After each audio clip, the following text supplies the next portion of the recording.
In this video, I'm going to show you how to select the right type of jigsaw blade to cut through some melamine. So we've got our piece of melamine here, and we've got our jigsaw blades. Now I'll just show you some key distinctions between the different types of blade that are out there. There's lots of different blades you can get.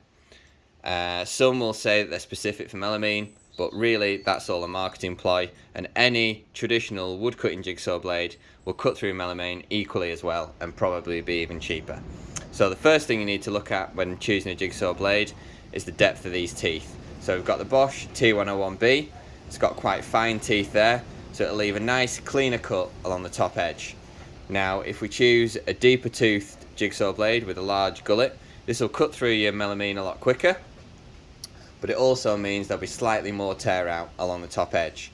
The way I like to look at this is if you're trying to go for a nice neat cut, I'd use the Bosch T101Bs. We'll attach a link to them in the description. If you're looking for speed, then I'd go for the T101D.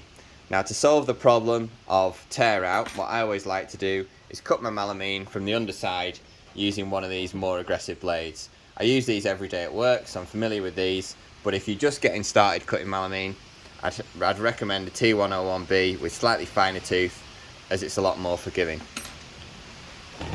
So to combat the problem of tear out, you want to cut your material from the reverse side, or you can even mark your material on the reverse side and cut through normally.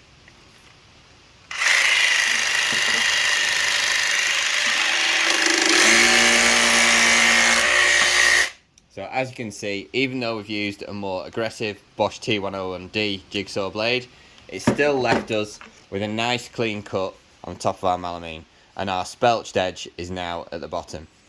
So you can get a more aggressive jigsaw blade to cut through your melamine equally as well, as long as you're aware of tear out and know which side is going to tear out the most.